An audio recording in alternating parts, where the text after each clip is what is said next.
Brookhaven Hospital left us with plenty of unanswered questions, did it not? Hell, it even raised some new ones. Are we any closer to finding out what really happened before James got to Silent Hill? How does Laura still manage to slip away from us every time without spilling the Heinz on what she knows about Mary?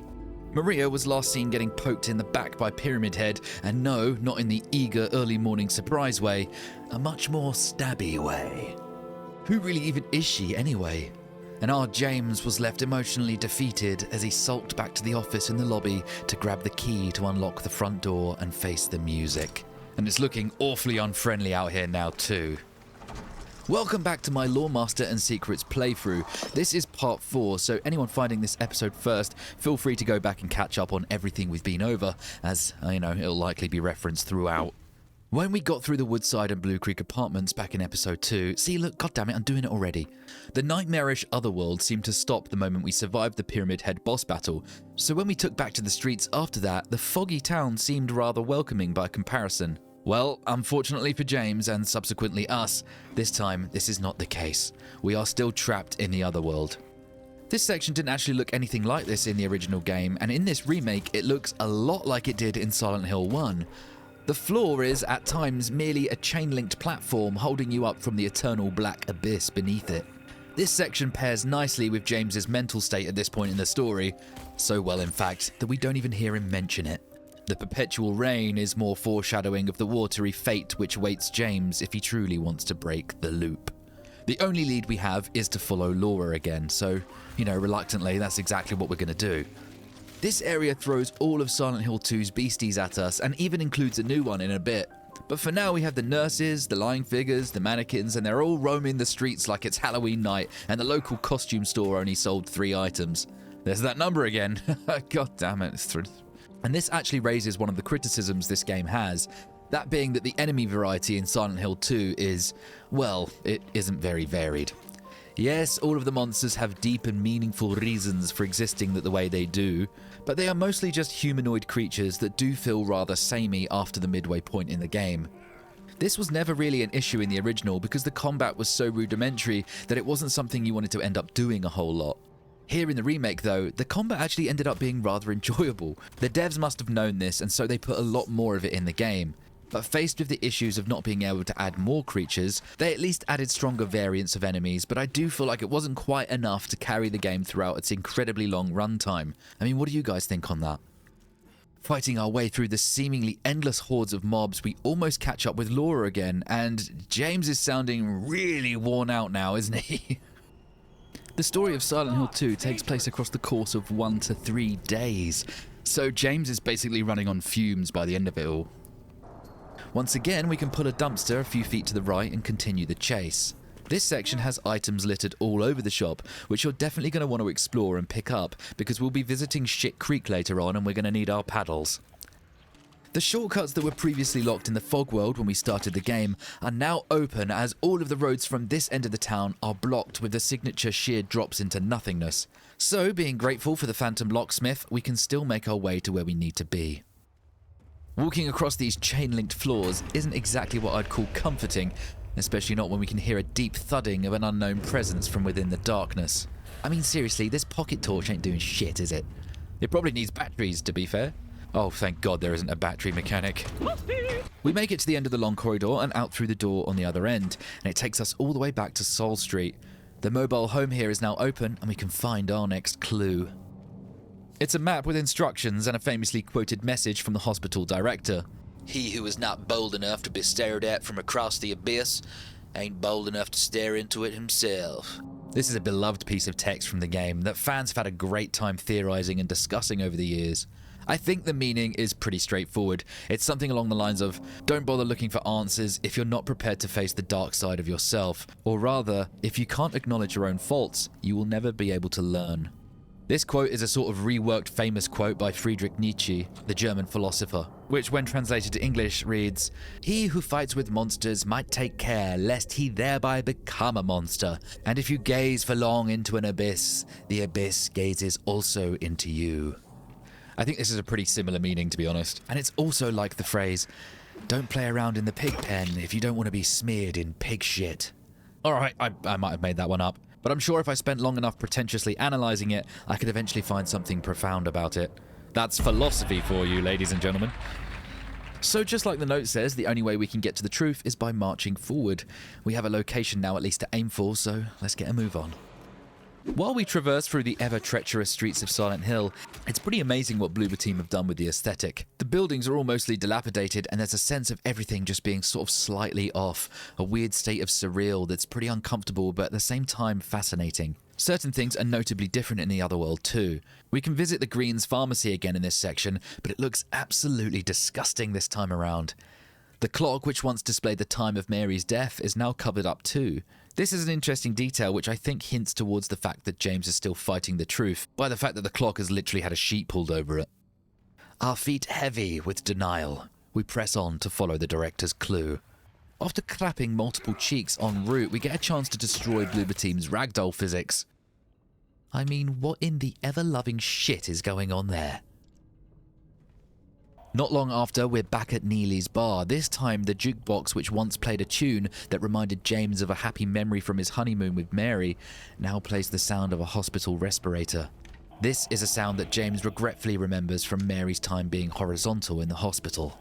Above it, there's a message written in what appears to be blood. If you really want to see Mary, then you should just die, but you might be heading to a different place than Mary, James. This message is pretty on the nose. Mary is dead, and James can only see her in the presumed afterlife, after he's been unalived himself.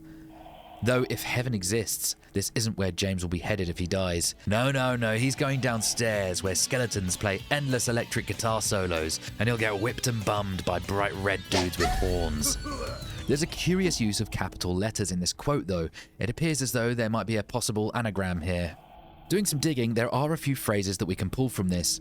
Asking ChatGPT to come up with a phrase using the capitalized letters from both of the lines, you get the phrase, "You murdered Mary, James."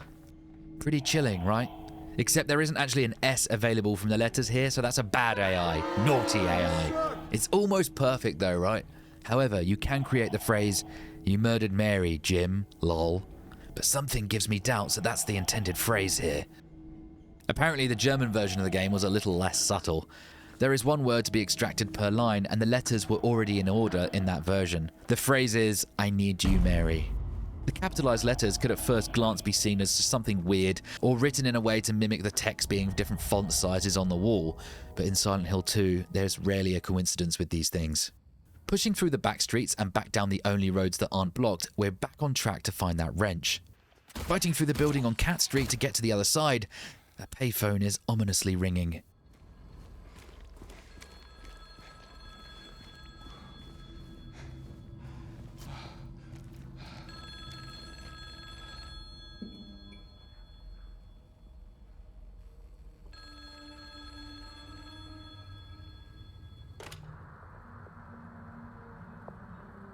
Hello?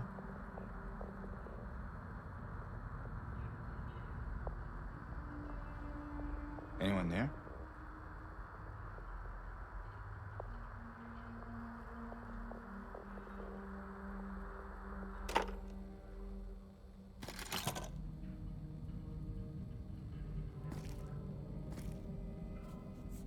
Nobody seemed to be on the other line, but there is a note to read. Or perhaps you are a fool. The truth usually betrays people. You should know. The key is in the park at the foot of the praying woman. The wrench will open the gate, and the key will let loose the abyss. All of the notes in the game are tailored in some way to James and his story, but these letters are overtly written to James. There is no ambiguity. And this is why I said in episode 3 that this director character is either James's conscience or the town itself revealing things inside of James which he's been hiding from us. Because if you think about it, the town really is kind of the director of all of this madness, is it not? And the key, which apparently will let loose the abyss, is at the foot of the praying woman. Now that's got to be the Jennifer Carroll statue from episode 3, and we know she was a key figure in the cult of the Order. So for whatever reason we need to get this key from underneath her, you just know it's not going to be good for our mental health. We come to a door that we saw in episode 1. The quote, "The door that wakes in darkness opens into nightmares," written in blood beside it, is now open for us. And we can assume from this point onwards, shit is going to get real fast. On the other side, we find ourselves in a large courtyard with blood and rust-soaked cloth hanging from the walls. At the end sits a huge archway with a locked metal gate. Using our newly acquired wrench, we gain access to the pitch-black tunnel that menacingly invites us in.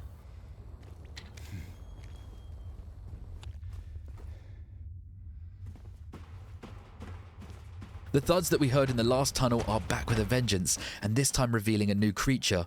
These are known as Mandarin. They possess 3 mouths, one on the end of each arm and one instead of a face on the end of their necks. They swing about from under the grilled metal floor like monkey bars, using the arm mouths almost like suction pads.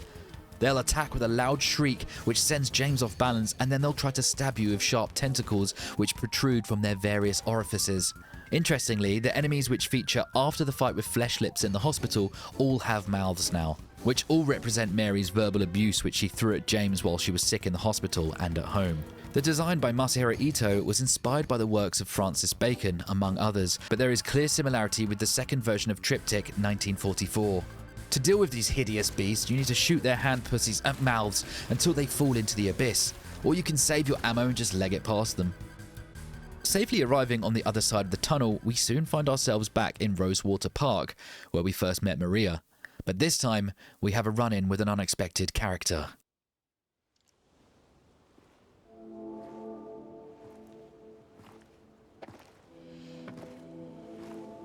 Hey. Are you feeling better? This place is different from what I remember. I guess things never really stay the same, do they?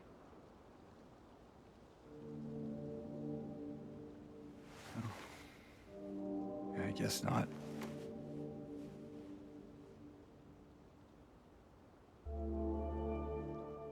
I don't think she's here anymore, James.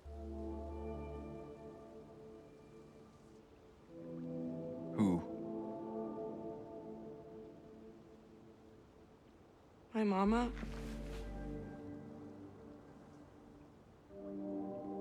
She doesn't want to see me anymore. Why would you think that?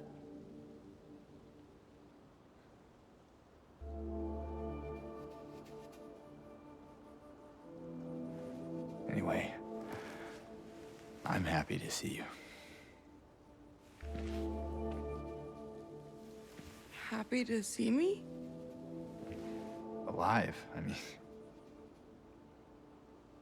Oh. Yeah.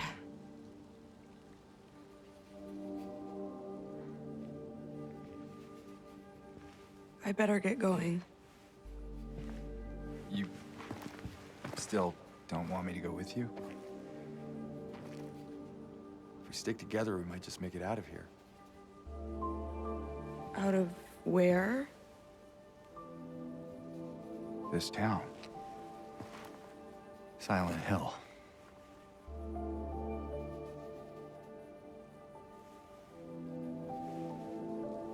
No, it's fine. Okay. Oh, you didn't happen to see a little girl around here, did you? A little girl? Yeah, Angela? Are you all right? Angela? No. Please. You shouldn't be here. Angela, it's okay. No, don't touch me!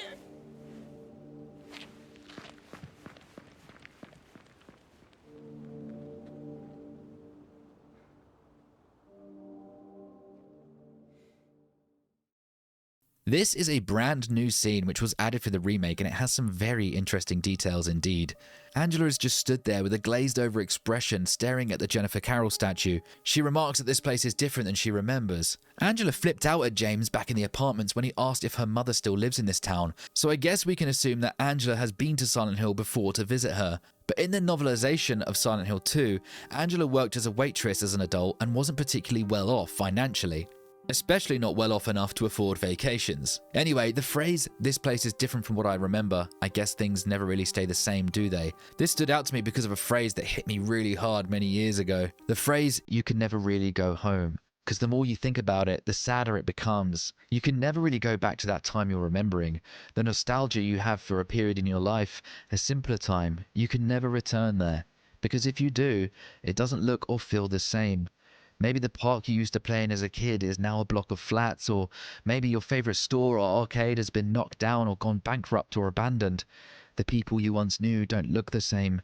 They've grown older, as have you, or they've moved away. It's one of those things where it's best left off as a pleasant memory in your mind. Nothing lasts forever, and nothing should last forever. It's okay for things to be different now.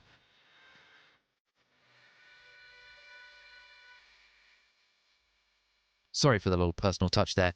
Anyway, after Angela says this, James looks visibly fed up with Angela's lack of presence in the interaction. He seems frustrated that she can't, just be normal, like him. Obvious sarcasm there. Angela then says, "I don't think she's here," to which James, with audible trepidation to his voice, asks who, thinking that she could be talking about Mary. She then clarifies and says she's talking about her mama, and goes on to say that she thinks she doesn't want to see her anymore. This all has something to do with Angela's personal journey through Silent Hill.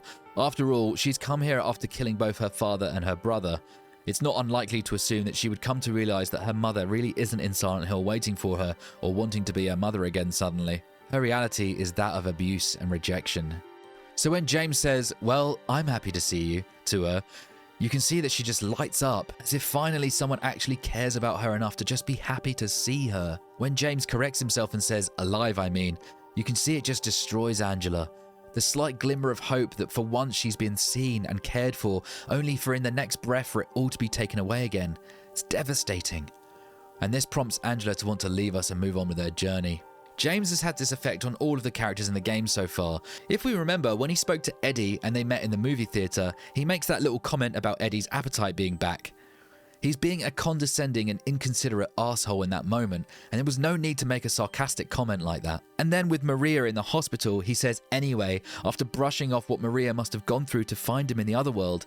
And now here with Angela, these are all deliberate and well-directed hints that James isn't actually a hero at all. He only cares about himself. He doesn't have any compassion for other characters, and when he seemingly does, it's all an act so that he can seem like the righteous hero who's looking for his lost wife, who he claims to love so dearly. James then offers to go with Angela and says if they stick together, they have a better chance of making it out alive.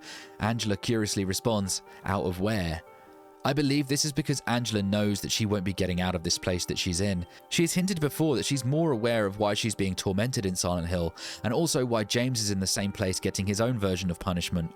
Later on, we hear that for Angela, everything around her is a burning inferno, and we could assume that she believes she is in hell for what she's done. So James suggesting that they could leave this place, she just looks at him puzzled and replies, "No, it's fine." It's almost like she knows that James hasn't reached the point in his journey yet where he knows why he's being tormented. There's a slight pitying tone to her voice when she says it. James then asks Angela if she's seen a little girl around here, which is a nod at Silent Hill 1, but of course he's referring to Laura. The thought of a grown man looking for a little girl triggers Angela's PTSD and she starts to lose grip again. This section of the cutscene is fascinating. The camera angle shifts, suggesting that there should be something visible in center frame, and if you listen carefully, there are sounds of footsteps being made, but neither James or Angela are moving. Angela then freaks out, staring at the space to James's right, and claims something shouldn't be there. I believe she sees her father or brother, or the appropriate manifestation of, who are chasing her down. I guess it's her version of Pyramid Head to some effect. James tries to comfort her and foolishly tries to make physical contact. This is obviously like the worst thing he could have done, and he makes Angela scream, "Don't touch me," and she runs away. Really powerful scene there, and I love that Bloober team added it. I think it really demonstrates a lot of Angela's character and her role in this game's story. James starts to dig at the foot of the statue, and the music lets us know how ominous a moment this is while the camera focuses on the cloaked face of Jennifer Carroll.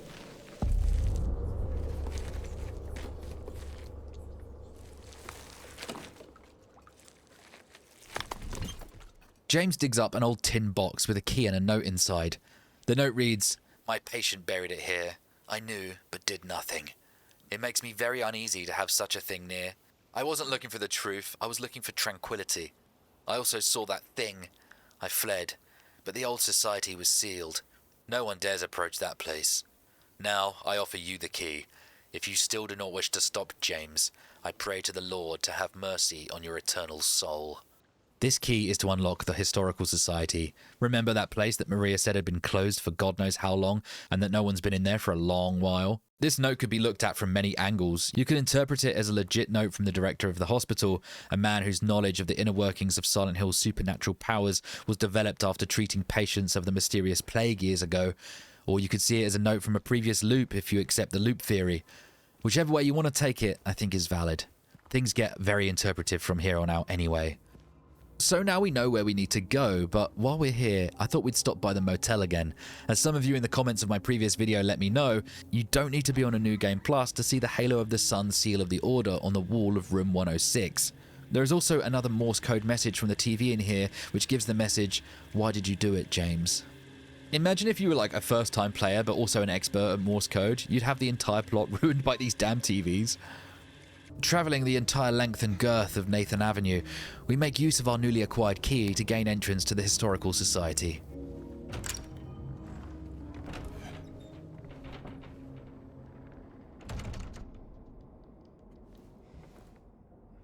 In this creepy little museum, there are lots of paintings and old photographs to observe.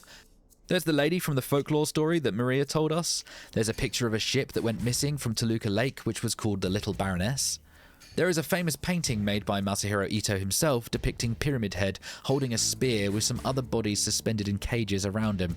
This one is interesting because, as Mr. Ito-san once said on Twitter, James and Mary visited this place as tourists when they were on their honeymoon, so this image of Pyramid Head caught James's eye and clearly stuck in his mind, and that's why it became the look of the monster Silent Hill uses to punish him with. So now we know why Pointy Boy suddenly had a spear in Brookhaven Hospital last time we saw him. I see.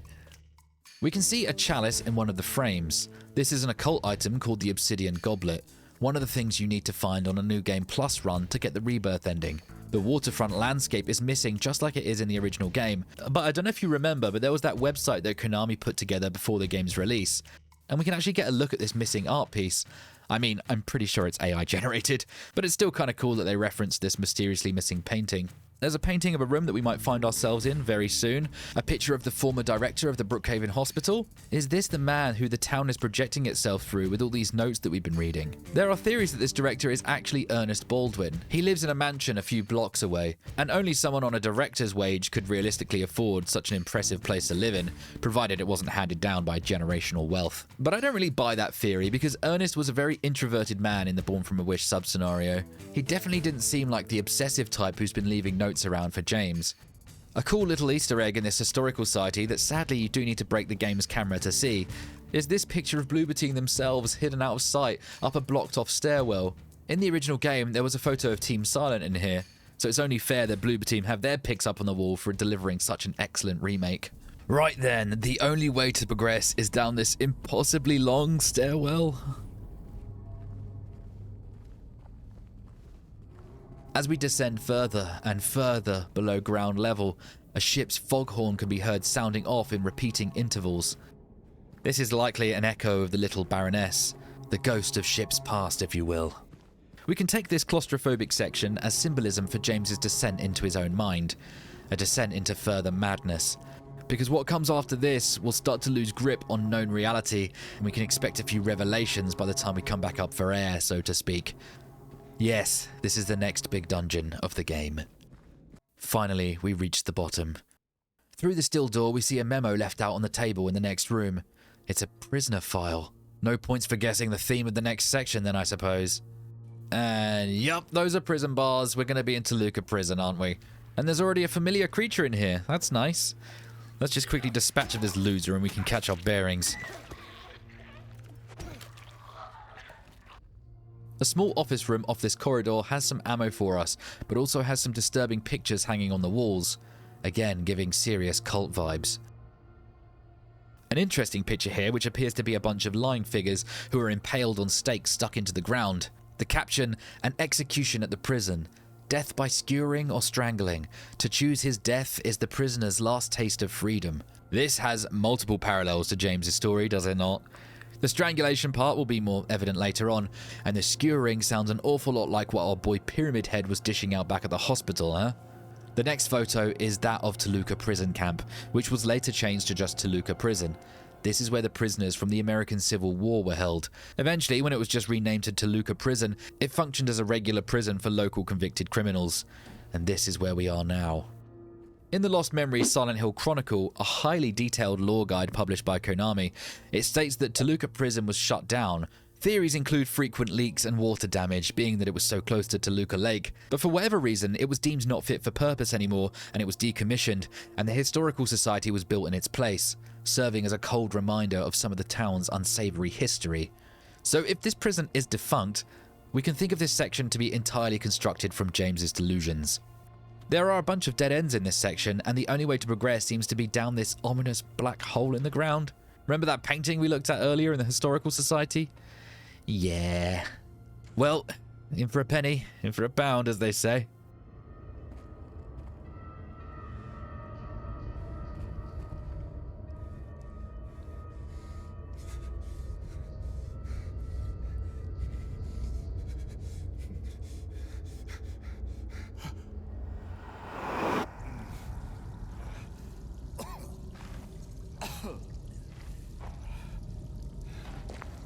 As we come to, we seem to be trapped in some kind of well, and I'm pretty sure this is how the ghost in the ring started, so to avoid being a very angry spiritual witch, we need to get our thinking caps on. There are multiple cracks in the walls, indicating that using some of James's masculine pride, we can fashion ourselves a shimmy through.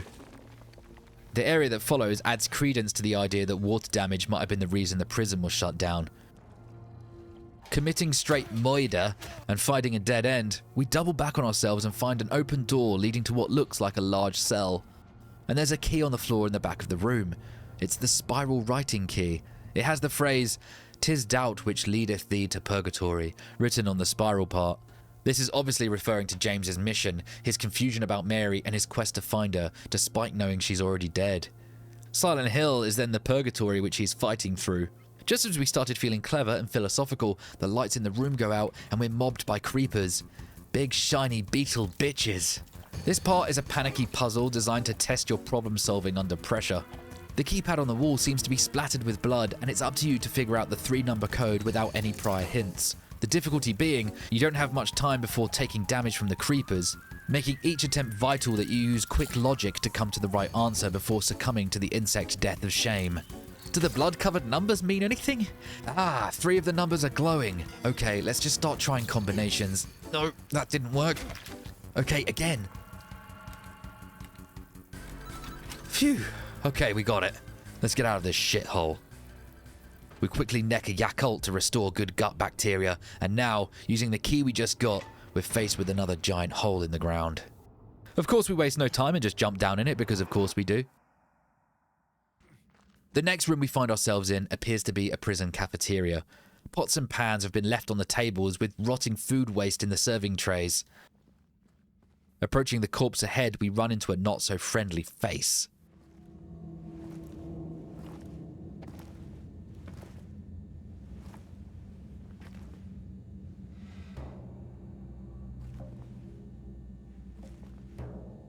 Ain't no big deal. Just put the gun to their head and... Eddie? Oh, hi, James. What happened here? Who was that? I don't know. He just came at me. Okay. So he attacked you, and you shot him. Yeah. Yeah, that's right. He made me do it. Okay, calm down, Eddie. Any idea why he would do that? I don't know. He came out of nowhere. tried sneaking up on me in the dark. I heard footsteps, so I turned back and he was right there. And you could tell that he wanted to hurt you. Well, yeah, I mean, the way he looked at me, I just had to do it. He looked at you. I thought you said he came at you. Yeah, I mean, I could see it in his eyes. His eyes. He kept looking at me, making fun of me. I told him not to, but he didn't listen. Eddie, you can't just kill someone because of the way they looked at you.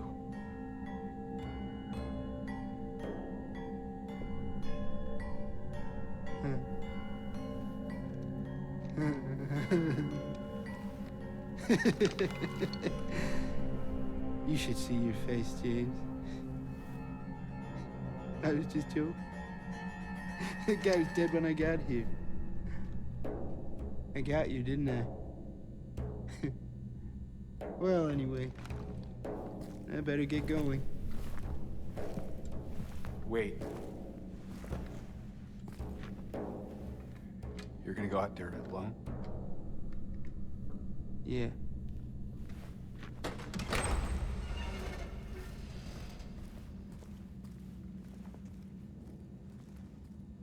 It was, of course, Eddie, and this time it looks as though he's completely lost the plot. His eyes are disturbingly vacant, and he's now armed and dangerous. The corpse on the table is face down in a pool of blood. Eddie claims that he shot him because of a look he was getting from him. This ties back to what we mentioned before about Eddie's complex of being made fun of, or even just him perceiving to be made fun of. It's interesting too that he once again uses the phrase, "he came at me," something that he said back in the apartments. It sounds like he likes to portray himself as a victim after he commits a violent act, doesn't it? Notice the desk is frozen over beside the corpse on the table, and James now has condensation to his breath just like Eddie does. And we can only see this condensation since arriving in this cutscene, so we can deduce that it doesn't have anything to do with the location we're in, despite it being believable that it would be rather chilly down here, but it's because we're getting closer to Eddie and his version of Silent Hill. James tells Eddie that he can't just kill someone because of the way they looked at him, and this prompts Eddie to point his revolver at James, and then after some disturbing laughter, Eddie turns to leave. James asks if he's going alone, and this time Eddie smiles and says yes. Eddie no longer looks scared. He seems to have come to terms with his fate, or he's just been desensitized to it all. The corpse seems to have James's hair, but is wearing different clothing. It is believed that Eddie's Silent Hill is a constant repeating event where people are chasing him, mocking him, and are generally out to get him. James projecting himself visually onto the corpses doesn't necessarily mean that when Eddie shoots them that they look like James to him. For all we know, these could all be different or the same person that Eddie sees pursuing him. Following through the doors that Eddie left through, we arrive in the heart of the prison. The control room ahead has some ammo, a locked gun cabinet containing a rifle, a memo detailing where the key to open the rifle cabinet might be, the frickin' map. Finally, we can actually start professionally clearing rooms, and a nice juicy save point.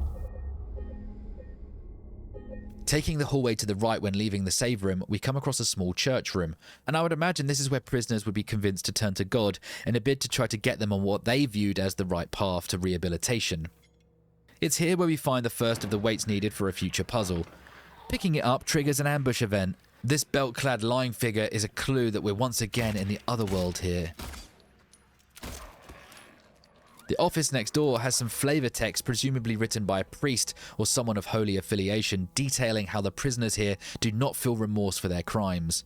Interestingly, there's a sentence crossed out which started "even I" before correcting it to "even the simplest of them," hinting at a possible fact that the prisoners weren't the only sinners down here. We already know the cult of the Order had its dirty little fingers in a lot of dirty little pies around town, and it'll come as no surprise then that we'll eventually see some of their deranged ideologies and memorabilia around here. As we slink back into the hallway by the save room, a public service announcement can be heard over the speakers. I personally really don't like this. There is absolutely no need to play that. Why would something be using the public address system? What did playing that noise actually achieve? This is one of the rare moments where Bloober's previous work in the horror genre rears its ugly head. And for me, 15% immersion was lost. Right there in that moment. Heading out to the cell blocks, Bloober team immediately redeemed themselves by showing some creativity with a monster that we thought we knew the limits of. A mannequin, startled by the lights we switched on, changes stance to walk on all fours. It then scales the wall and scurries off into the darkness in true spider-like fashion. As an arachnophobe myself, it was at this point that I had to pause the game on my first playthrough and just go and listen to Baby Shark or something on repeat just to cool off. Then we realised the lights are on a set timer indicated by the clicking from the mechanism, which speeds up when they're close to shutting off again, leaving us in total darkness with them. In this section, we can explore each of the cell blocks if we want ammo and supplies, but the entire room is heaving with filth. Filth that can now attack us from the rafters as well. So we have to be high quality gamers and keep our wits about us, as this area can be a bit of a pulse raiser. The main goal is the puzzle out here in the gallows. Essentially, it's a set of scales that we'll need to acquire various weights for. We put the weights on the scales so the dial lands on one of the animals above it, and this opens the corresponding doors back in the cell blocks from earlier. There's a save point out here too, indicating that this area is, well, safe. But there's a concerning galloping sound that stalks us out here that really doesn't scream friendship to me.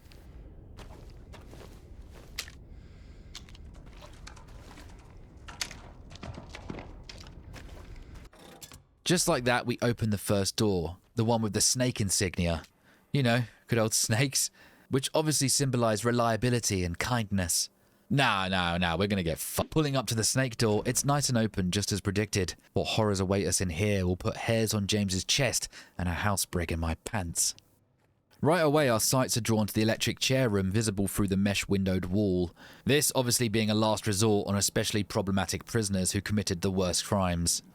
Switching on the lights in the control room, we get another look at those spider mannequins, and they take off like they're fleeing a scene from an unknown crime. The fact that they've got legs for arms is crime enough, in my opinion. A message on the wall speaks of the prison guards needing extra safety protocols following a currently undisclosed incident. It's something I think about with prisons, actually. There are usually only a handful of guards on shift at any one time, and the ratio between guards and prisoners is heavily stacked on the prisoner's side. If they all worked together, they could likely quite easily take on the guards, and it would be an Arkham Asylum situation IRL. Anyway, let's go get pounced on.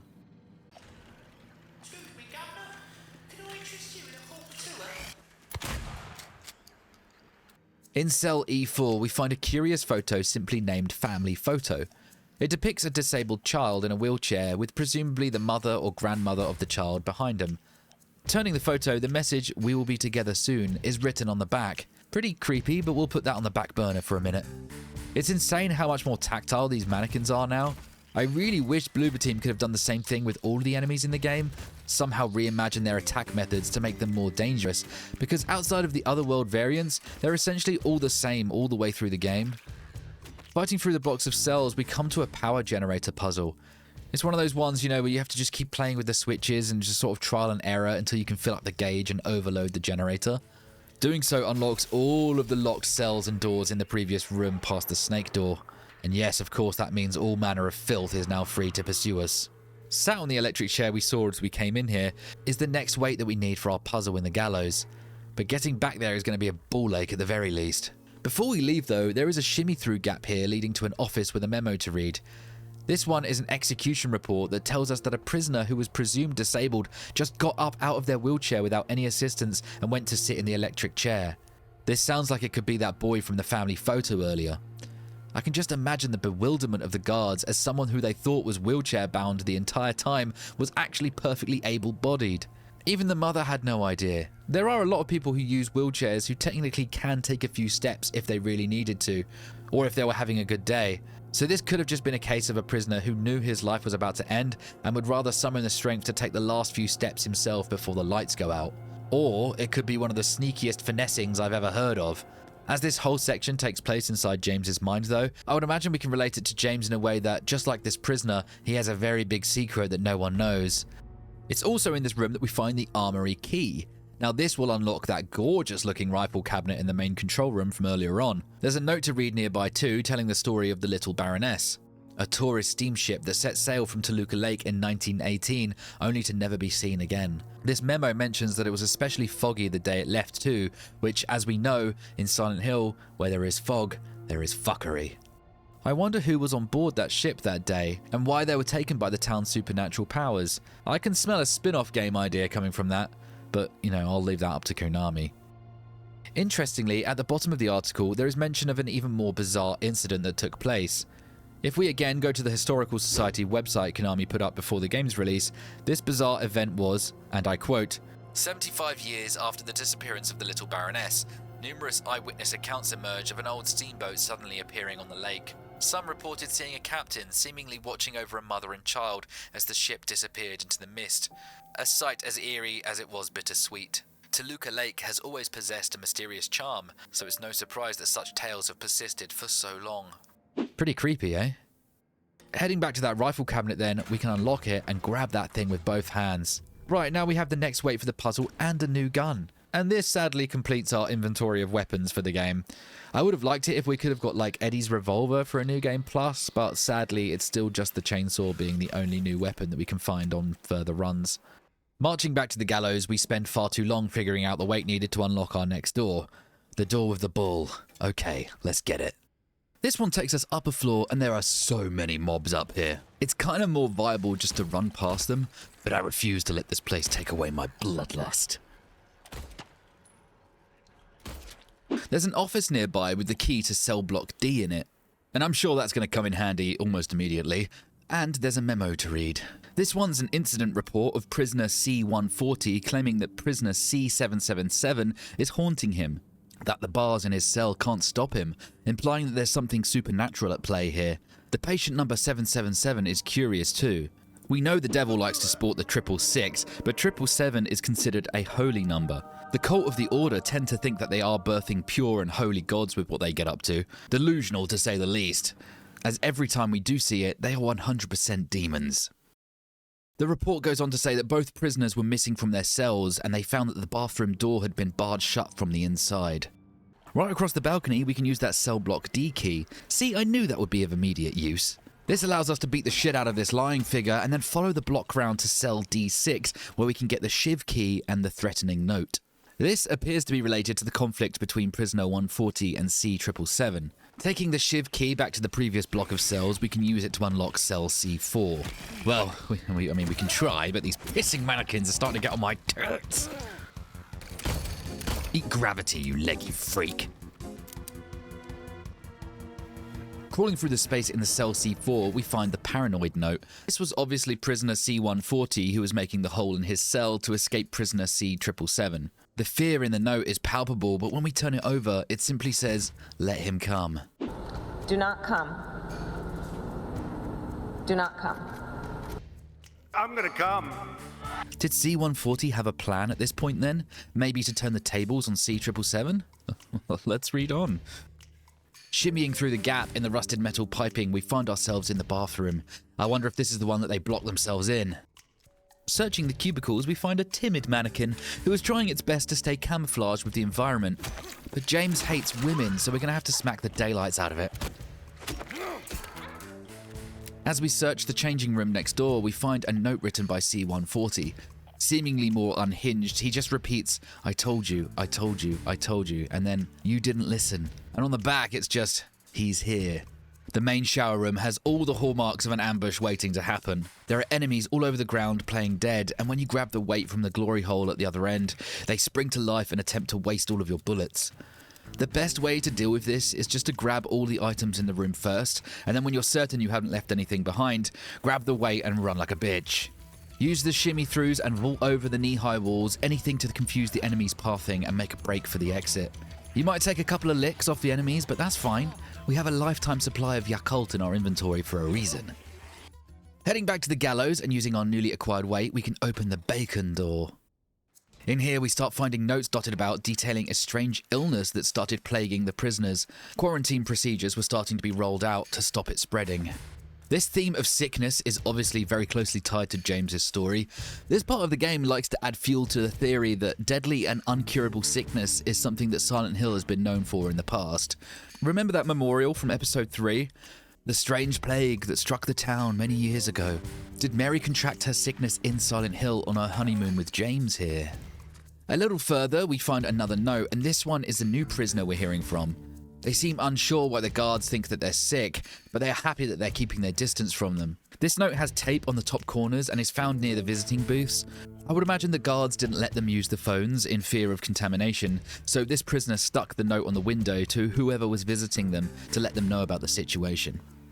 After being jumped in the toilets like a high school shakedown, we can see a rather on-the-nose, you reap what you sow piece of graffiti with a note pinned to the notice board beside it. This one details that someone on the staff has locked themselves presumably in the locked door to the right there, and none of the other correctional officers have a spare key. It seems like there was some hysteria going on about this disease, which this prisoner insinuates isn't even real. Searching ahead, we come across another Morse code TV. This one has the same message as the ones in the apartments, again and again and again, on repeat. There's a typewriter with a memo to read. This one shows that after a medical examination of the affected prisoners concluded there was actually nothing wrong with them.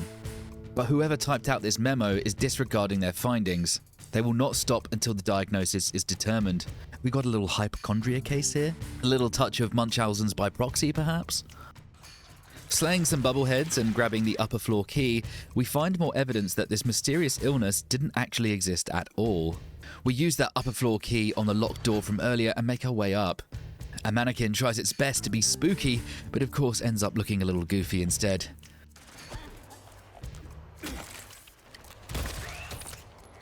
With that dealt with, we can see that whoever this warden was, they kind of lost their marbles in here about that sickness. The typewriter just wants us to continue this message to give us the next weight for our puzzle downstairs.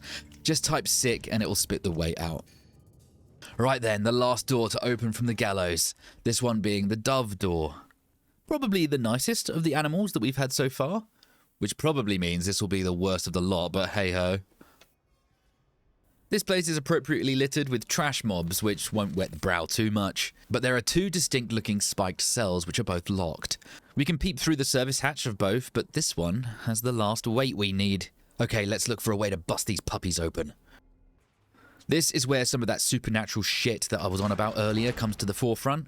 Just like the original game, there is a cell. In here it's F15, which have some of the seals of the Order painted on the walls. There are tons of books in here too, likely occult related, and a deep voice just keeps repeating the word ritual over and over again.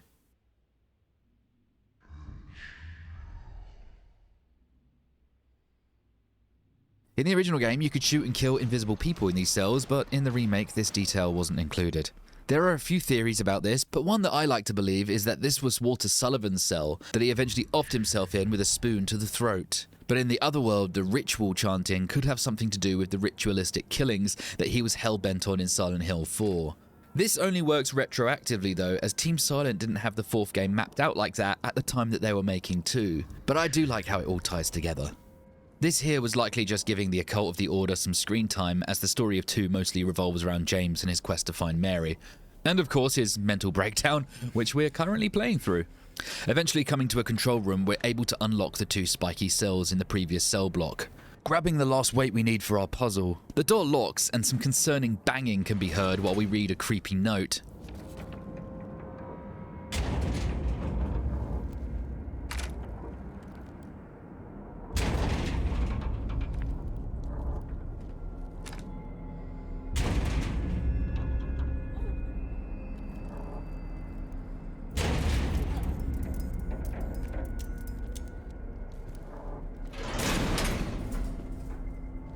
When the dust settles and the banging stops, whoever locked us in kindly just lets us go. Bit pointless, wasn't it? Locking us in there just to punch the door a few times. I mean, geez, get over yourself. Oh well, regardless, we have our way, we have our life, we have our dignity. Well, okay, maybe not that last one, but we can now finish that puzzle in the gallows at the very least. With the final weight, the aim is to get the dial in the center. These things, at least for me, are just kind of trial and error until you get the correct placements for all the weights. When you get it right, the statue behind the scale drops the execution lever. Slotting this bad boy in reveals another puzzle before us. This one is kind of unique. In the original, it was called the Free the Innocent Man puzzle.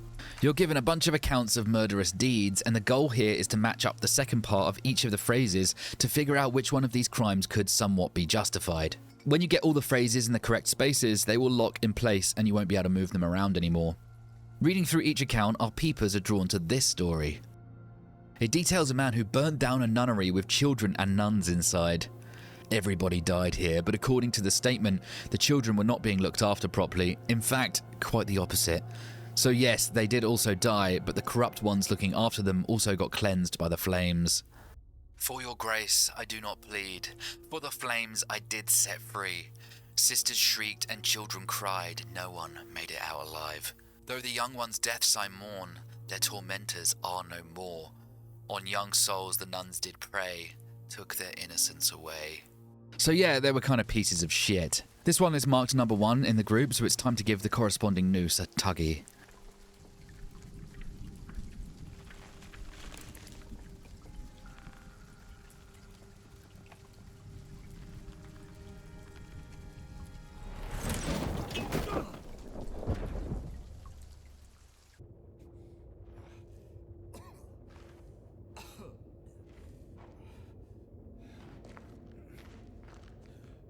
After we come to again, we are seemingly in some sort of morgue. The motif of death and sickness is getting so strong now. And once again, we're staring into the abyss of another black hole in the ground.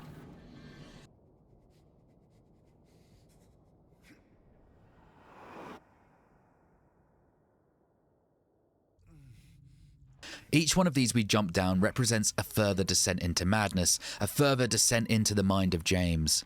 You would have noticed by now, but there's never actually a sound of hitting the ground as we fall through these. It's because these holes don't actually exist. In fact, none of this area even exists. All we know is that we've walked into the Historical Society and then have gone impossibly deep underground. This is all taking place in James's mind, or rather, the town is projecting all of this in front of James using his mind as the architect.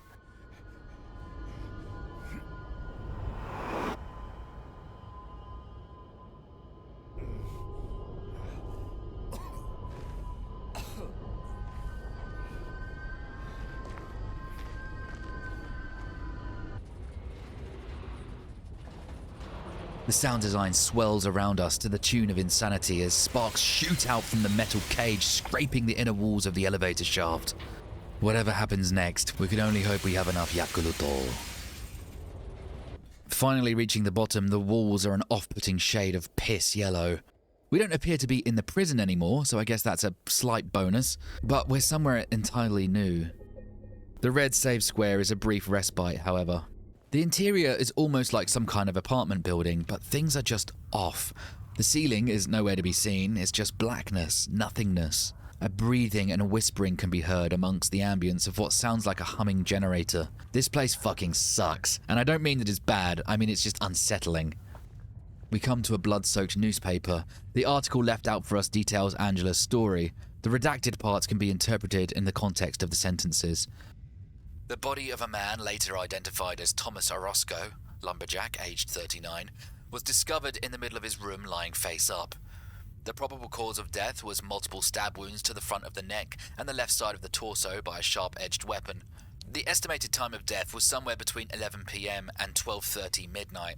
Due to signs of struggle in the room and the lack of a murder weapon, police are considering this a homicide and have opened a murder investigation. Furthermore, given the fact that the cash in the room was untouched and Mr. Orozco had a history of drunkenness and violence, the police suspected the motive was not robbery, but some sort of crime of passion. As we approach the next door, we can hear Angela herself. What we discuss in this next section, I'm going to have to tread fairly lightly on, and I do apologise for that, as I'd love to get into the nitty-gritty with you all. But this is a disturbing topic, and YouTube really doesn't like it being uttered for fear of advertisers backing out. So apologies for breaking the immersion of the video like this to tell you, but I don't want my video getting hamstrung by the censor bots at YouTube. Please. I'll be good, I promise. Tell him I'll be good, please. Angela? Angela, it's me. No. Please.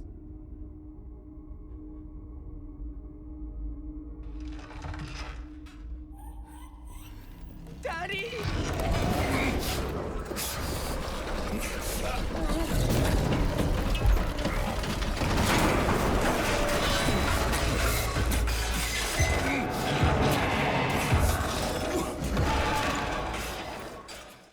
Angela is found cowering on the ground and appears to be suffering from a PTSD episode.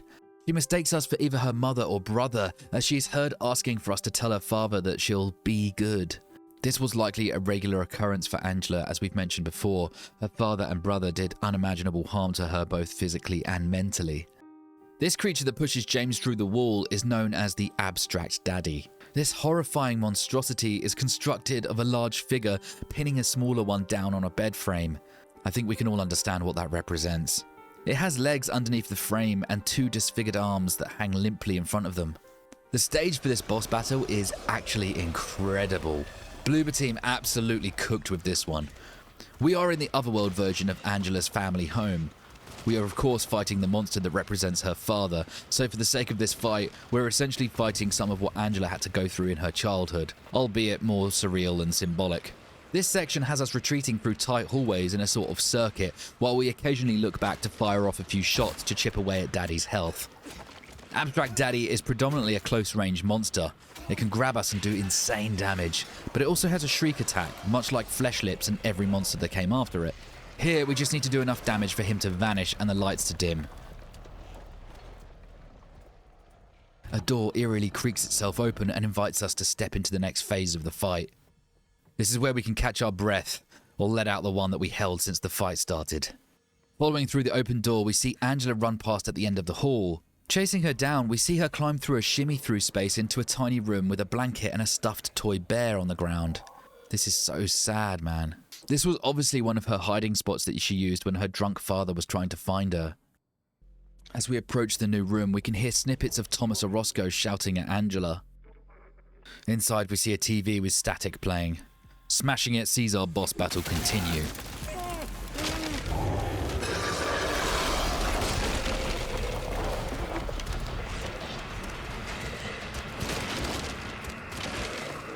The trick to this section is to just run away and find any shimmy through spaces and climb through where he can't get to us.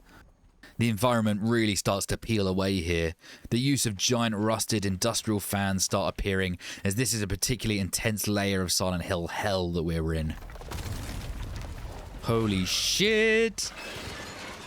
God damn it, get your hands off me, you filthy pervert! We need to get back to Angela's hidey hole. She had the right idea.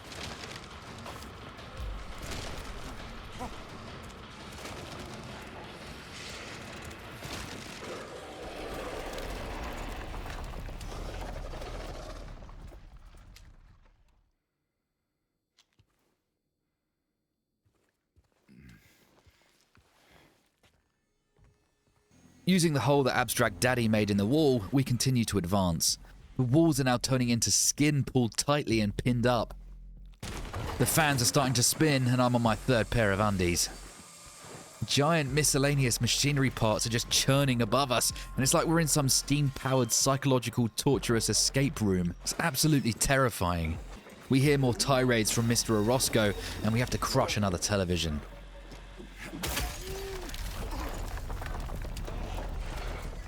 The walls have started breathing, and we can feel this tension needs to release at some point because this is absolutely nuts.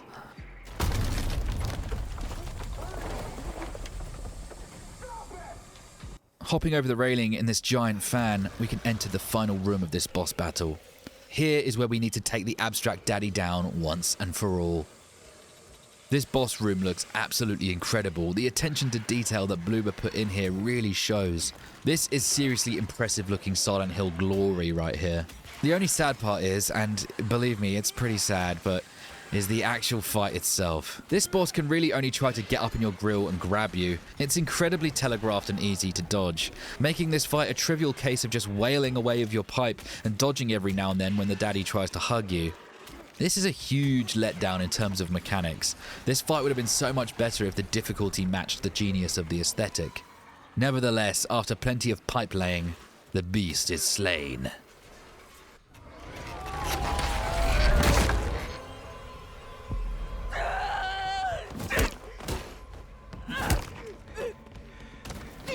Okay, Angela.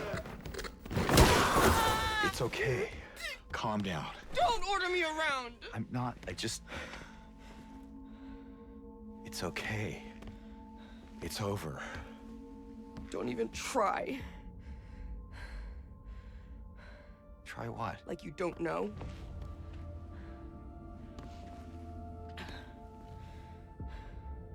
I see what you're doing. It's always the same with you. You're only after one thing. Angela, please. You don't have to lie. Go ahead. Say it. Or you could just force me. Like he always did.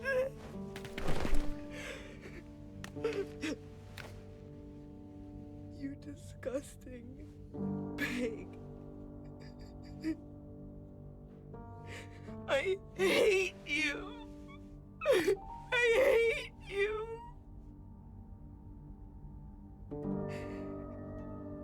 Angela. I don't know who you think I am, but I don't want to hurt you. I just want to get my Mary back.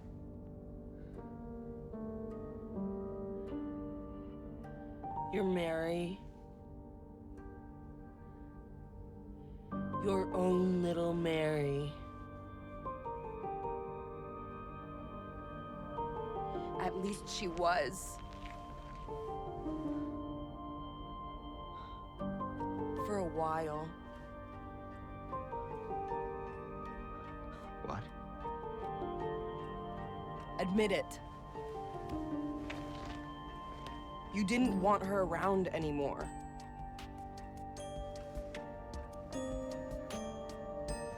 No. You probably found someone else. No!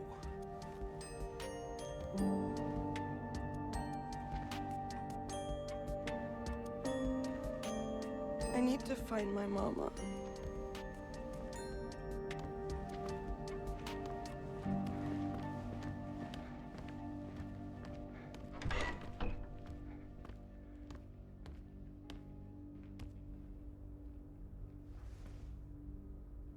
I never.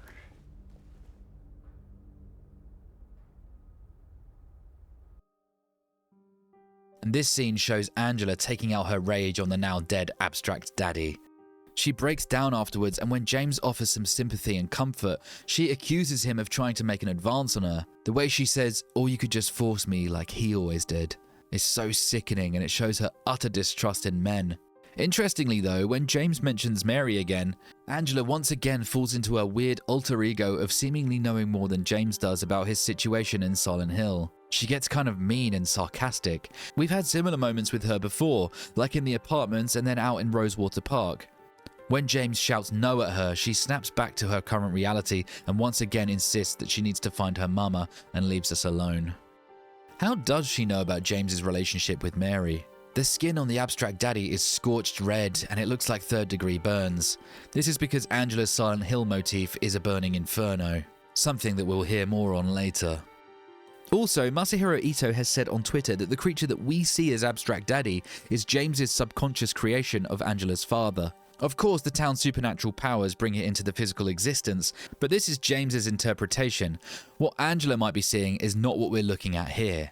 I would imagine her version looks a lot more like her actual father, as James doesn't know what he looks like, he only read that newspaper earlier for the details.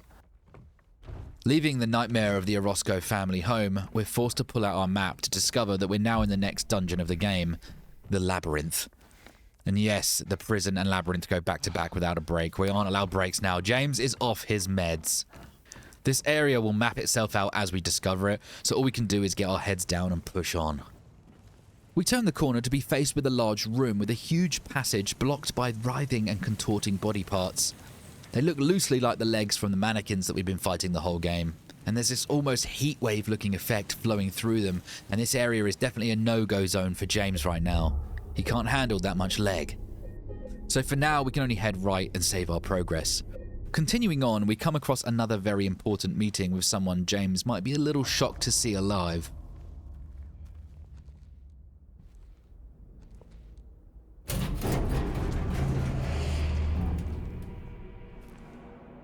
Maria?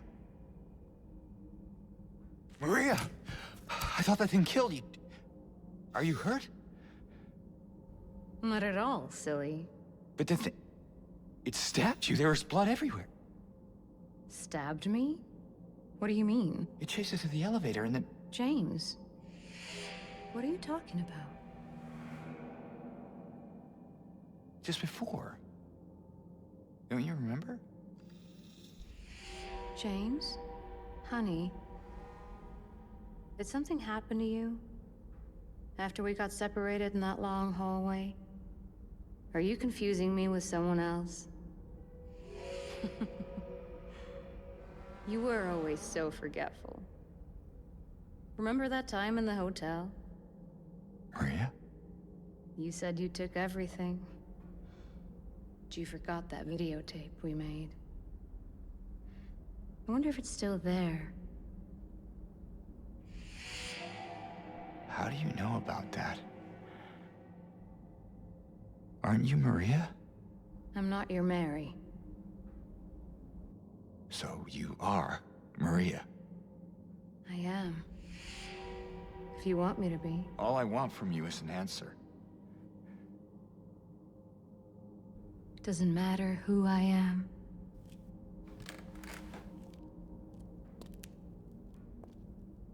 I am here for you, James. See? I'm real. Don't you want to touch me?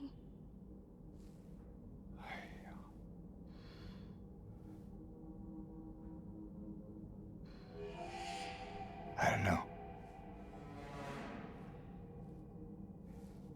Well, if you happen to make up your mind,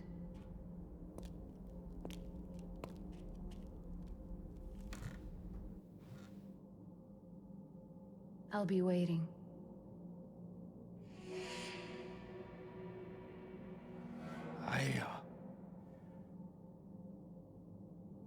I'll find some way to... I'll come back, I promise.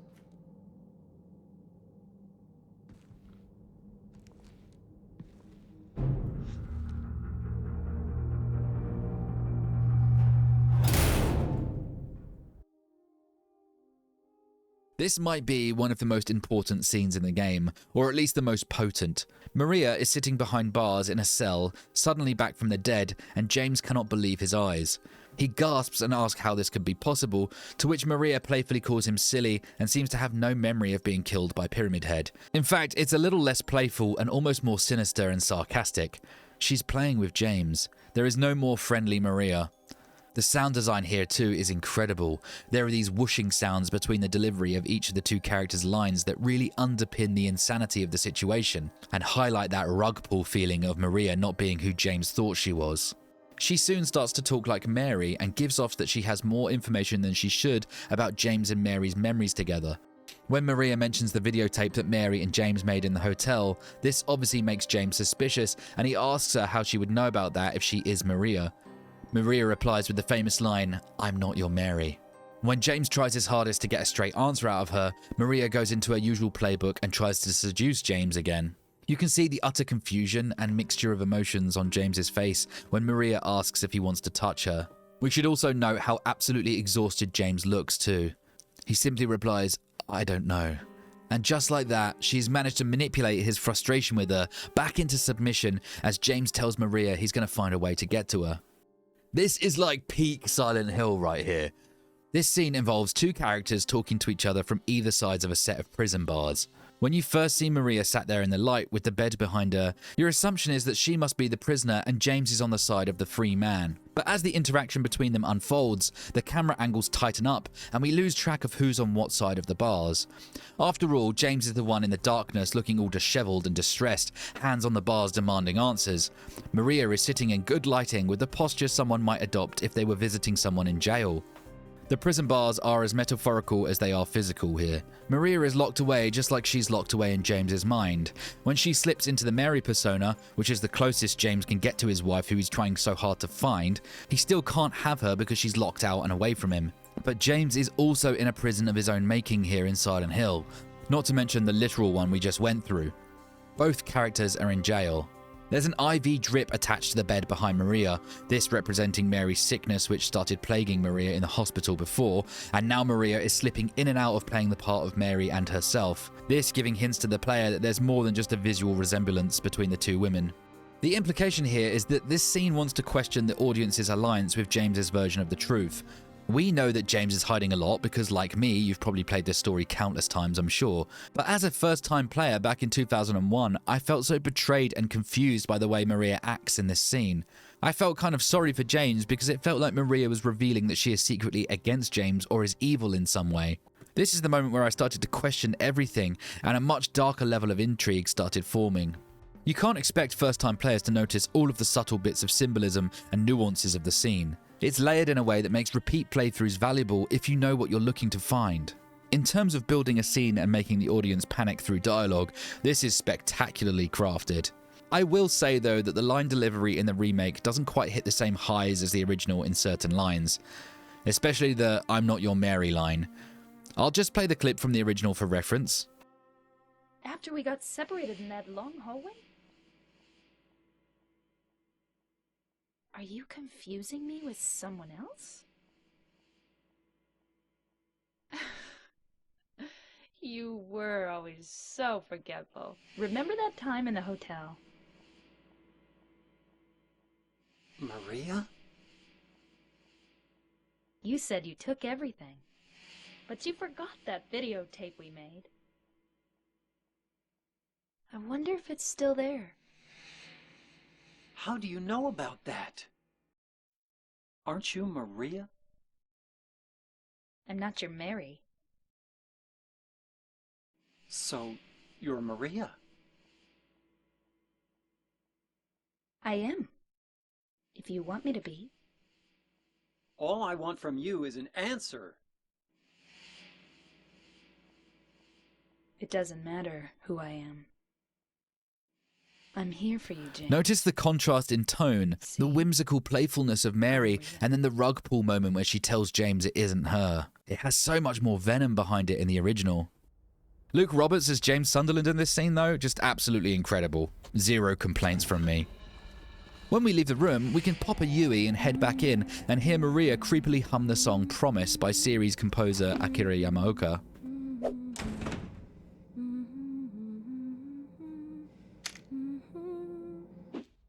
Arriving back at the large room by the save square, a contraption hidden under another sheet of cloth has mysteriously appeared.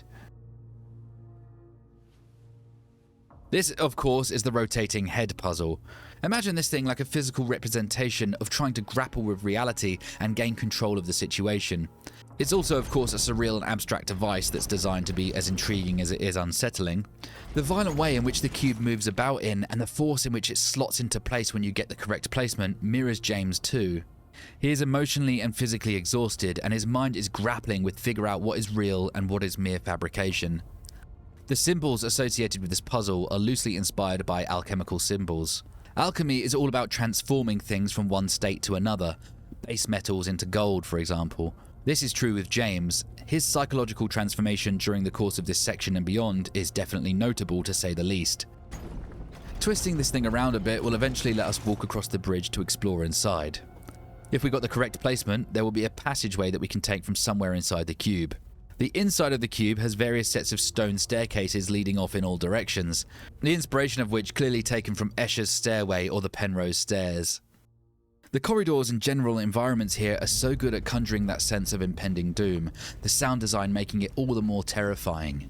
The occasional bang of a drum and the swelling of cymbals make this feel almost like some kind of shamanic or ritualistic trial that we're going through, like we unknowingly took part in an ayahuasca trip. As we push through the door at the end, our map updates to let us know that we're now exploring the rotten area. We eventually come to a larger space with a cage and body bag suspended off the ground by a cloth rope. This looks very similar to the Flesh Lips boss from Brookhaven, even the frame around it. More symbolism of Mary's dead body, of course. Blood rains down from the body bag as it sways lifelessly from the support beam above. We can interact with the rope, but until we find something to release it, it's pointless to do right now. So let's be smart and save the game here. The next room has us walking on meshed metal sheets again, with swarms of bugs trying to escape the dim hue of our flashlight. The thuds of an approaching Mandarin get us ready to shoot some hand pussies. Whoa, that was close. And see ya. Alright, let's press on. When we find ourselves back on solid wooden floor again, it's funny how the mannequins are still up to their old tricks. Like, bitch, we've already seen you turn into Spider-Man already. You really don't need to keep trying to hide from me. Coming across yet another sludge-filled glory hole, James is now a professional at shoving his entire arm into unknown spaces to have a good feel about. This time, it yields a Zippo-style lighter wick. Following the passage through, we come to a very curious room indeed. As we enter, James remarks out loud, "What the hell?" in disbelief. Missing shots and a single nurse who stumbled out uninvited. We can see that there is this seemingly random desk here with office supplies and the like scattered around. This is clearly a work desk from what I imagine would be sometime in the 80s given the style of computer on display. In the Book of Memories Silent Hill Chronicles, there was mention of James being an office clerk as his day job. This must be what James's everyday life at work would look like. Not the surreal and twisted labyrinth full of BDSM nurses, but this messy work cubicle. I wonder what field or industry he worked in. Go on guys, you can speculate, and the best guesses in the comments will get pinned to the top. The next section greets us with a bathtub full of caustic acid. I got James to touch it for us because he looked like he needed to wake up, and with the absence of fresh coffee available, this was the next best thing. Luckily, the valve to empty it isn't too far away, and this is where we find the broken lighter. There's two of the three...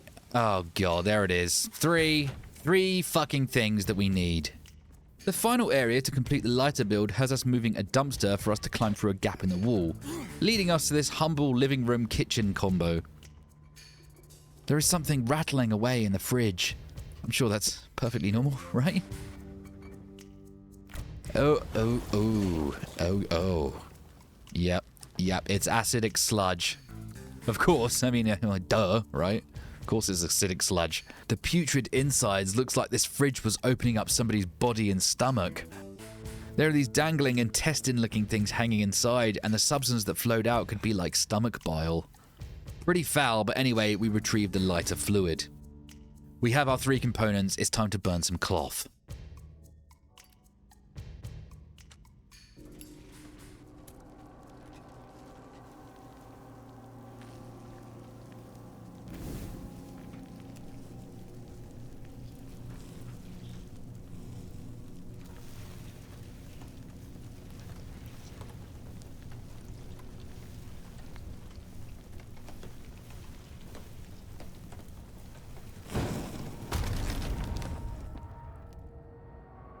Doing so drops the body bag through the floor, creating another nice hole for James to drop through.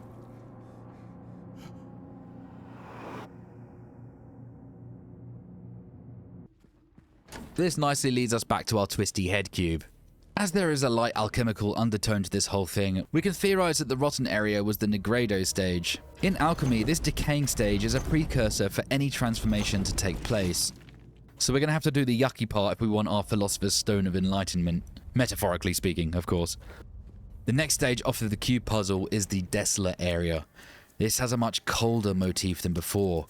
Spider mannequins scuttle across all the walls, and hues of turquoise make me feel like we're going to see some aqua. We take a door at the end of the hall, and to our left there's a giant slice in the wall. This is very similar to the slice that we saw in the apartment section. Pyramid Head must be lurking around here somewhere. And given that we've recently come into contact with Angela, looks like he's got his great knife back too.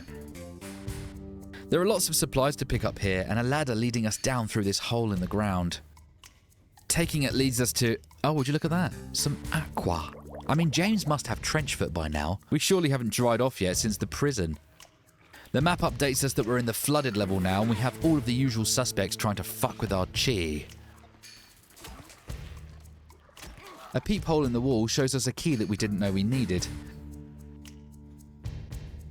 We see some more prison bars, and these ones have a pair of handcuffs clipped to them, and they're also attached to this valve stopping us from turning it. This area loops in and out of itself and can be a little confusing, but we just have to use the only remaining logic that's available to navigate it effectively. We head back down into the aqua, and this tunnel conveniently leads us to the handcuff keys. Alright, let's head back through this shortcut here and unlock those cuffs. Turning the valve releases the bars next to us, letting us venture further in. More spider mannequins and some lying figures try to stop us, but we're just too hard. More tedious dumpster moving and wall mantling leads us to a room with nothing but some rifle ammo and another ladder into darkness. Not long after, we hear that telltale scraping sound while we climb through a hole in the floor. There's a mesh fence ahead with a deep red lit backdrop. We need to remove this fence somehow, and although our fingernails look pretty haggard, we're going to need something a little more industrial, I think. Checking our map to make sure that we're actually on the right path, we're jump scared by an old friend. Pyramid Head, my boy, how are we doing? Yeah, I'm going to go ahead and turn this way. God, I don't know what's scarier, Pyramid Head or my frame rate. Finding an open door, we come to a room which has a wall that needs help fucking off. Here we have another ladder leading us back up. Absolutely dominating a nurse and a couple of emo line figures, we find a room with a dirty needle and a pair of wire cutters. These make mincemeat out of that fence from earlier, and now we can progress. We are really making waves here, eh? There is a moment just as we climb down the ladder that we see Pyramid Head on the other side of the fence that we just cut, staring back at us. Climbing back up to greet him, he shuffles off to stage left.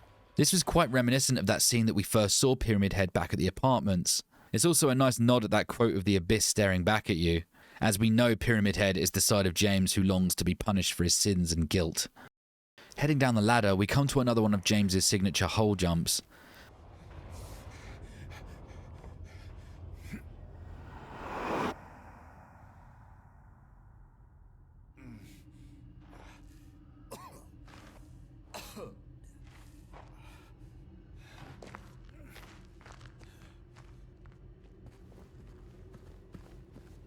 This, of course, leads us back to our cube puzzle again. That area we just cleared, the desolate area, is to be thought of as the purification stage of James's transformation. In alchemical terms, the void or solitude can prove necessary to get rid of impurities before a transformation can take place. Here, James had some introspection to do, even quite literally confronting his guilt monster during it. Twisting our cube until we get another pathway leads us to the ruined area. This next section is a series of gauntlet-type onslaughts that we need to make it through to progress. So let's release some of that pent-up tension, shall we?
Surviving those, or should I say dominating those, incredibly masculine James there, incredibly masculine, good job. We find ourselves walking down the red light district of Silent Hill.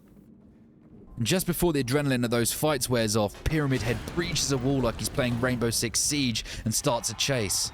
The only problem is, there's one of those flailing limb-blocked paths behind us. We're trapped.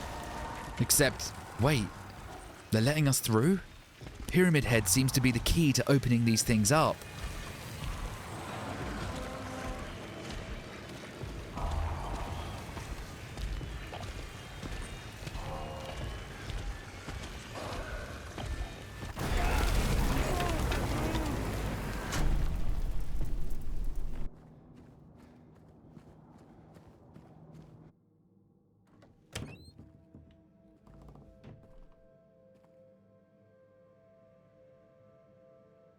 Maria.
We pass the Hall of Legs, and it somehow leads us to the cell that Maria was in. Only problem is, she seems to have perished again from an unknown cause, though it looks like it could have been the illness that she contracted. James looks so broken here. He sheds a tear or two and feels utterly helpless before standing up and leaving Maria's cold, dead body behind. I wonder if he low-key feels a bit of relief that she's dead again, though. Last time they spoke, Maria didn't exactly come across very friendly, and there was a sinking feeling that she might even be dangerous. Without the burden of having to look after her anymore, he's free to continue to look for Mary. Heading back out to where our cube puzzle was, it's crumbled to bits and there's an even more alarming item stuck in the remains of it. It's Pyramid Head's great knife. James steps up to the plate and tries to grab it. This weapon is a symbol of guilt, or the punishment of guilt, and it was stuck in the head of the cube representing James tackling with reality. It weighs a ton, which is what James's guilt from what he did to Mary feels like in his mind. It also has the effect of clearing the limb walls which blocked us before. This is clearly showing us that James is ready to start taking the bull by the horns. Or the guilt by the hilt in this case. Because dealing with this guilt, which seems to be the crux of his visit in Silent Hill, is the only way to enlightenment. In the OG game, you could actually use this thing as a weapon. It was slow as balls, but it packed a right wallop. It's a shame they didn't have this feature in the remake, but I think here it serves a more symbolic part in this game. Leaving through a couple of ladders, we enter out into a strange section of an unknown graveyard. The names on the headstones are pretty harrowing.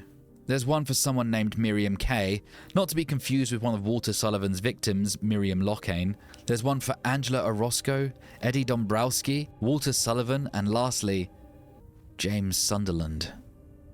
Our grave is dug nicely with a hole that we can jump through too. I'm sure it'll be fine, right? Literally jumping into our own grave.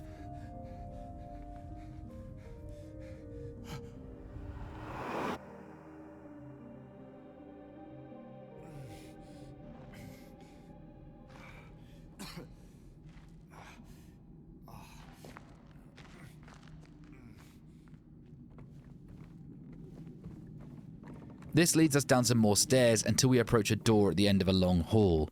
The walls soaked in blood. We will never financially recover from this, you guys.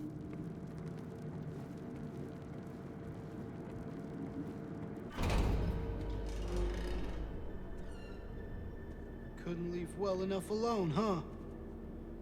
You just had to follow me all the way out here. How many times do I have to kill you?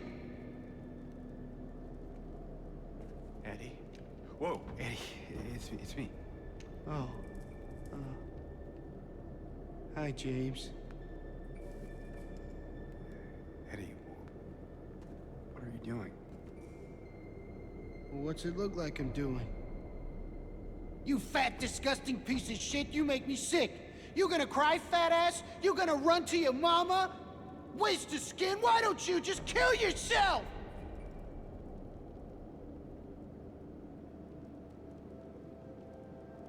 Well, maybe he was right. Maybe I am nothing but a fat, disgusting piece of shit. But you know what? It doesn't matter if you're smart, dumb, ugly, pretty. It's all the same once you're dead. And a corpse can't laugh!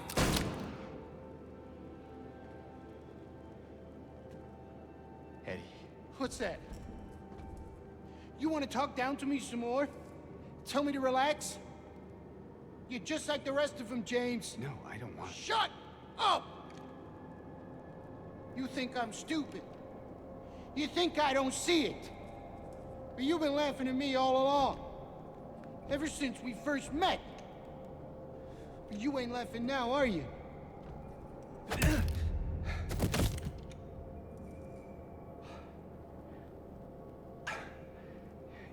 need help, Eddie. Don't get all holy on me, James. This town called you too. Yeah, you and me are the same. We're not like other people, don't you know that? Well, you're about to find out. This scene highlights how Eddie has fully embraced his shadow, his darkness. He isn't going to be the loser who cries or runs away scared anymore. We can hear him say, "How many times have I got to kill you?" to the corpse on the floor behind him. Although we never actually see him take a life, he's always mentioning this person who is chasing him and making fun of him. He even gives us some examples of what he hears. Eddie challenges James multiple times, and James has absolutely zero patience at this point. So when Eddie points a gun at him, he socks him right in the jaw, and Eddie folds like a fucking deck chair. He then gives us a clue that he's further through the realization process than James is by being able to admit that he knows why they're both there, why the town called them both to face their punishment. Eddie then looks incredibly masculine as he runs off through the doors. It's time to dish out a bit of punishment ourselves, I think. Do you know what it does to you, James? When you're hated, picked on, spit on, just because of the way you look? Yeah, I ran away after I killed that dog. But you know what? It was fun. It tried to chew its own guts up. Finally died all curled up in a ball. Then he came after me. I shot him too, right in the leg. He cried more than the dog. And now it's your turn, James.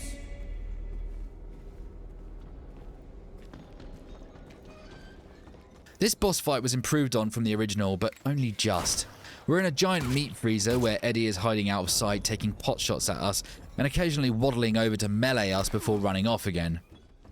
Some cool things I like about this fight are that when shots land on Eddie, they have a very satisfying thud and blood spray effect, and his clothes and body get noticeably more riddled with bullet wounds and visible damage as the fight goes on. For those using the small reticle, they wouldn't have realized this, but as this is a human opponent, James finds it really hard to aim a gun and shoot at them, as is indicated by the reticle not focusing properly when you aim at Eddie. This effect is only visible when using the dynamic reticle though. Eddie deals insane damage in this section, and there are times where you kind of have to treat it like a Souls boss, where you sacrifice damage dealing windows to heal yourself, as you can easily get caught in a get shot while trying to heal loop and can die pretty easily. Just use your ears and be ready to dodge when you hear the fast footsteps coming your way. There are a few phases to this fight too. After dealing a certain amount of damage, Eddie will shoot a pipe causing the room to fill with more fog, making it harder to see him at range.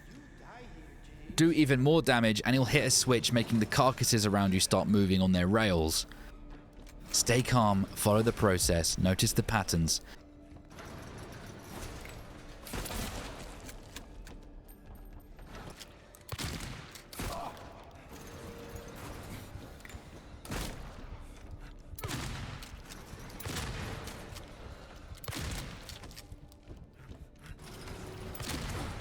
Eventually you'll take this fat ass down, and honestly, I think it's probably the best place for him at this point.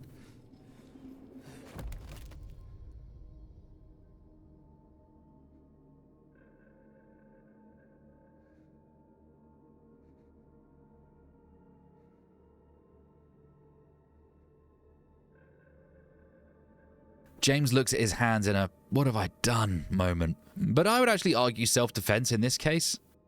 This marks the second actual human life that James has taken. It's a big moment for him, but not in a good way.